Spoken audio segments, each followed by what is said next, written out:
আজ শুক্রবার জুম্মার দিন। মোটামুটি প্রতি শুক্রবার এই দিনটাতে আমি বেলা 12টায় ঘুম থেকে উঠি। ঘুম থেকে উঠেই গোসল করে মসজিদে যাই, কিন্তু আজকের দিনটা ভিন্ন। গতকাল স্কুল থেকে আসার পরে মাদ্রাসা থেকে আসার পথে আয়ান টিয়া পাখি দেখে খুব বায়না ধরে যে তার টিয়া পাখি লাগবে।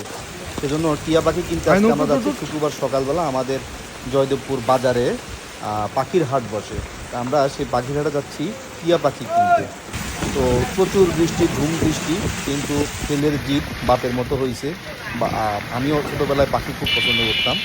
ছেলের জিদ রক্ষা করার জন্য আমরা চলে যাচ্ছি জয়দেবপুর বাজারে। ঝুম বৃষ্টি, রিক্সায় বসেও আমরা মোটামুটি বৃষ্টিতে দিতে একাকার অবস্থা। তো যাই হোক, বাপ্পুতে একসাথে যাচ্ছি পাখির হাট জয়দেবপুর। এটা প্রতি শুক্রবার সকালবেলা বসে, কিন্তু আফসোস যে আমরা এত কষ্ট করে পাখির হাটে গেলাম। হ্যাঁ, কি আর বলবো, মানে হাটের সামনে এমন একটা অবস্থা যে হাঁটু সমান পানি।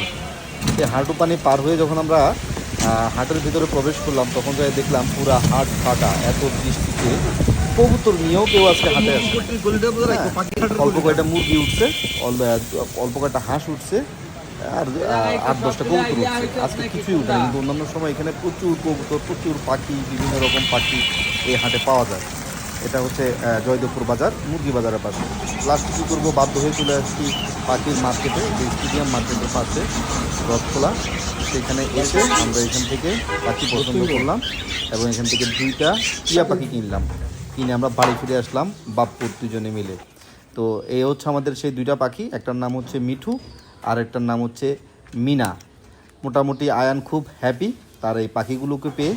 আয়েশা এখনও ঘুম থেকে উঠে নাই। আয়েশা ঘুম থেকে উঠলে হয়তো তার কাছেও খুব ভালো লাগবে। তো যাই হোক, বন্য পাখি এইভাবে আসলে লালন পালন, খাঁচায় বন্দি করে লালন পালন করা ঠিক না, কিন্তু আসলে এই পাখিগুলোর জন্ম খাঁচাতেই হয়েছে। ঠিক আছে, এগুলো আসলে খামার থেকে আসা পাখি। এই পাখি লালন পালন করছে, সেখানে ডিম হয়েছে, সেখানে বাচ্চা হয়েছে। মূলত এই পাখিগুলোকে যদি ছেড়ে দেওয়া হয় তাহলে এগুলোকে চিল বা কাক খেয়ে ফেলবে বা মেরে ফেলবে। এগুলো আসলে খাঁচাতেই পালতে হয়।